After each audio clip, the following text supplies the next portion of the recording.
Thanks. So we'll go ahead with your presentation. Thanks a lot.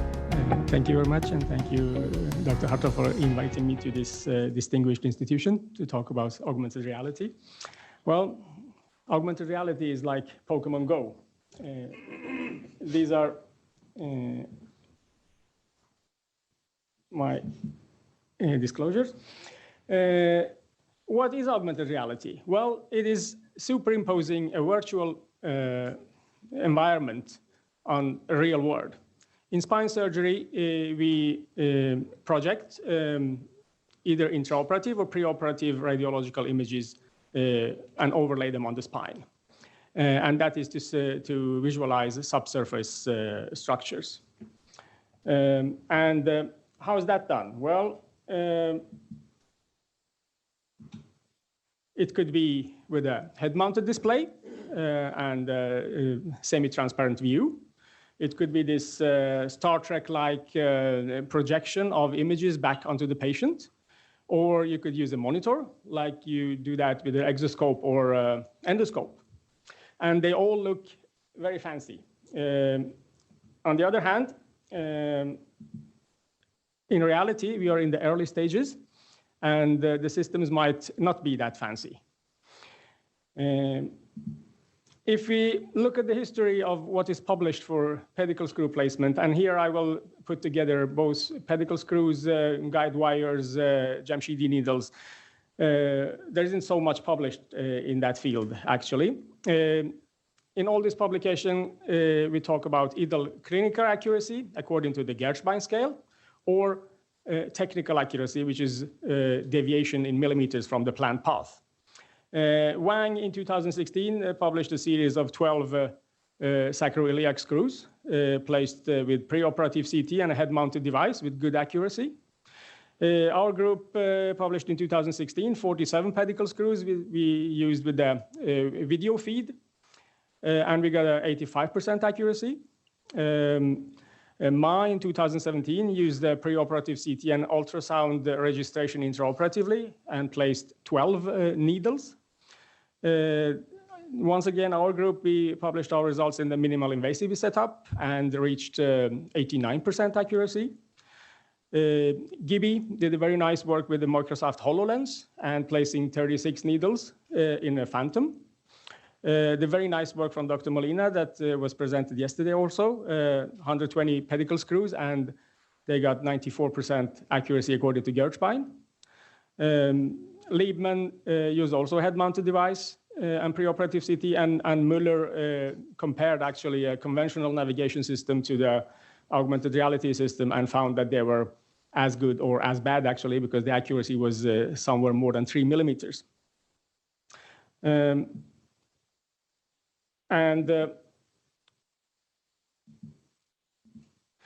We published the first clinical study the other year, about 256 pedicle screws placed in mostly deformity cases.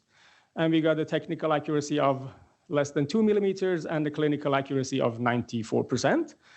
Then we added to the same system a virtual instrument tracking mode, and we got both better both technical and clinical accuracy. And the last step, we have just submitted the paper when we added a robotic arm to the system, and we got 100% clinical accuracy and sub-millimeter technical accuracy. So the development is going fast, and the accuracy is increasing.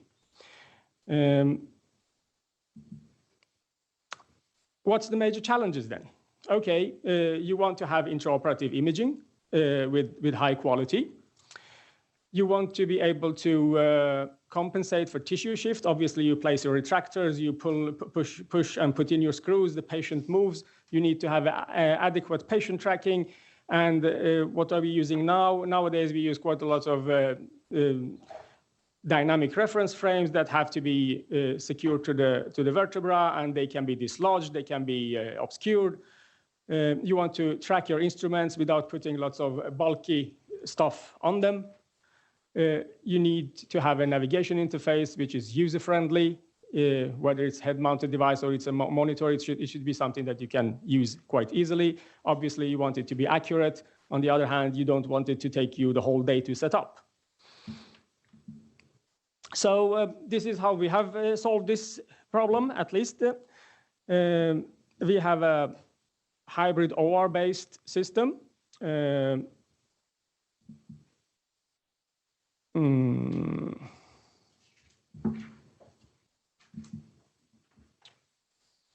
So, hybrid OR-based system, when we use non-invasive adhesive skin markers to track the patient, we use an intraoperative cone beam CT, and we use video cameras embedded in the C-arm for both patient and instrument tracking, as well as the navigation. So in a minimally invasive setup, it might look like this.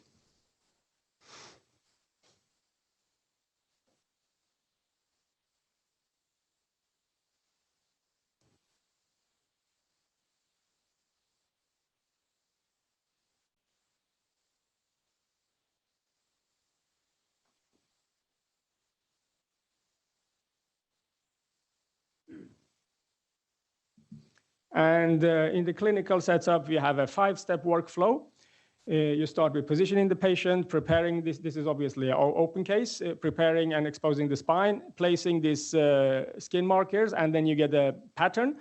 And this pattern is recognized by the system. And as far as 5 of these fiducials are visible, you can move them, or you can obscure some of them. As far as 5 of them are visible, you get a good accuracy. After that, we do the CT, cone beam CT acquisition. It takes 8 seconds to perform. And with bringing in and out the arm, it takes less than 2 minutes to do the whole process. The next step, which is actually quite crucial, is the software. We get a very good 3D modeling of the spine and automatic segmentation, automatic pedicle identification, and an automatic screw suggestion. This takes 12 seconds for 5 levels. So the only thing the surgeon needs to do, and that's more or less for safety reason, is to adjust the length and the diameter of the screw, and then you're good to go. And then we use the treatment. We use the cameras to navigate. You might argue that the C-arm is in the way, and yes, it is. So in the latest version of the system, we have mounted the cameras even on the OR light. So we can take away the C-arm and have the cameras bring them into the area. And then when the screws are placed, you do your verification CT. And this gives you obviously the possibility to revise anything if anything would have been wrong despite your navigation. So what's the solution and the future? Well, this is our humble reflections. I think we are going towards intraoperative CT fused with preoperative MRI.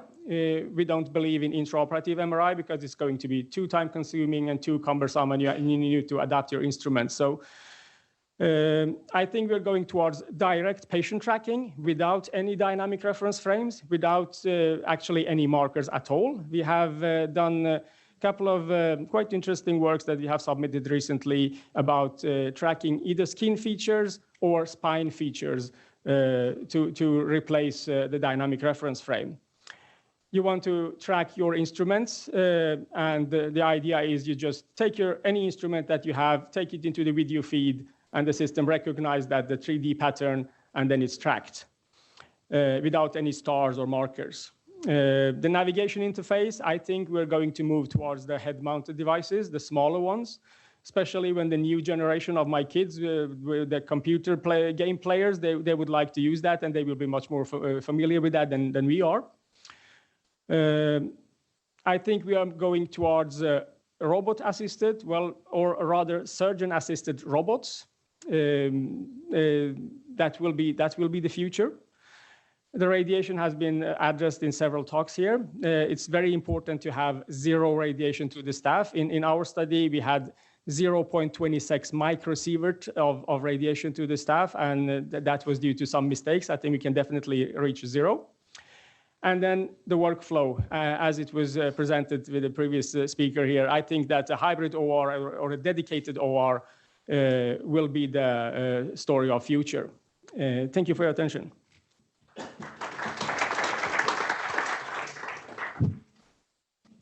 Thank you. I think this is quite challenging and provoking talk a little bit. You know, it's hard to imagine exactly how this works out in your operating room, but it's really intriguing. Claudius. Great talk, and I agree with almost everything you said. The only question is, with the skin markers, I've talked to some people who know a lot about it, much more than I do, and they said there is a risk of accuracy with those skin markers. How did you get those 0.5, which is phenomenal, with those skin markers? Because I've heard it's not supposed to be that easy. And I mean, any movement of the skin will obviously be a potential problem. And in your system, with a perfect team like you, this most likely works. But again, if you want to have this on a broad-based use, this has to be absolutely idiot-proof. And so what are your thoughts about that, particularly the skin markers? Yeah, I definitely agree. That has been a concern even for us, but we have actually studied that specifically. And the issue here is that you have a non-rigid point pattern recognition, which gives the system the possibility to compensate for movement of these fiducials. So we have looked at around more than 350 screws placed with the system, and in thoracic and lumbar and in the thoracolumbar junction, and the accuracy is maintained. But still, as you say, if you have a very obese patient, this might still be a problem. And that's why we are looking at developing not marker dependent, but rather feature dependent, either recognizing the whole skin of the patient, or if you do open surgery, recognizing the spine features. And I think that will probably solve that problem. I think Dr. Isaacs had a... You don't have fiducials on your Jamshidi? We have actually a stripe pattern of black and white. It's 2 black and two white markers that we just, it's like a sticker. You just put it on the Jamshidi, nothing bulky. And that works very well. You know, I think you've got an amazing technology. You know, the augmented reality. My concern is that you're, you know, why don't you use like a more standard setup in terms of, you know, spinous process clamp, iliac, you know, what everybody else is using is comfortable with, and just change one parameter at a time. You know, you're changing 3 things at the same time. You're using skin fiducials. You're not really tracking, or you have a technology to track the instruments which people are not comfortable with. Plus, you're using augmented reality. It's going to be very hard to tease those out, and they may condemn augmented reality just because they don't agree with the others.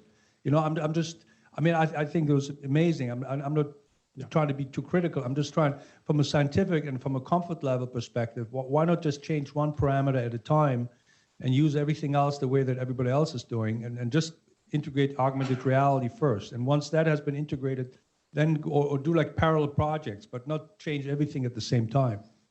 Well, you're definitely right. On the other hand, you know, we are at the edge of this development. Someone needs to push it, and we might have pushed it a little bit too far. On the other hand, it works. I have just a couple of weeks ago, we submitted a paper on using exactly the same technology and overlaying the augmented reality in the endoscopic view. And one of my PhD students now working on to do that in the cranial.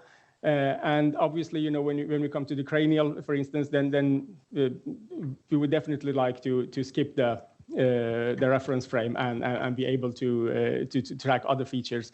But it will be, you know, with every new technology, it will obviously be like that there are conservative people that will want to stick to their fluoroscopy and do it the way they always have done it, or you adapt to the new one. And well, we shall see what happens. I think this is the way that the future will develop, and I hope that we can launch this system, and I hope that it will talk for itself. Are we seeing that in the cadaver lab tomorrow, or is not here? No, it's not here. The system is not. The system is approved for use in Europe, but it's not FDA approved yet. I think there is one system installed in Cincinnati Children's Hospital, so they are waiting for the FDA approval, and the first US system will be there in that case. Great. I think Robert in the back, did you have? technology like that out there. The skin fiducials have been an issue, for sure, but to the credit of using that kind of technology and to some of the other comments, it's going to be a lower cost alternative to the very fancy navigation and other systems. So for places that don't have the capacity to have arrows and much more extravagant navigation systems, it'll be an easier access point. And they're getting better and better at utilizing those skin fiducials and accommodating their movement and still maintaining accuracy, probably still requiring some intraoperative verification. But I think there's going to be a place for it, for sure. Yeah, thank you. And that's it. And we have been now working on to transfer that to the mobile C-arm. We shall see how far we can achieve with that. Just because one critic is, okay, who can afford a hybrid OR? And then intraoperatively we have possibilities to do 2 orthogonal fluoro shots and update the navigation whenever that's needed. So there are some security measures also taken. Luke has a question or comment. Simple question. Thank you for your nice presentation. My glimpse about your talk is just looks like the seeing the cutting one of the edge of the future.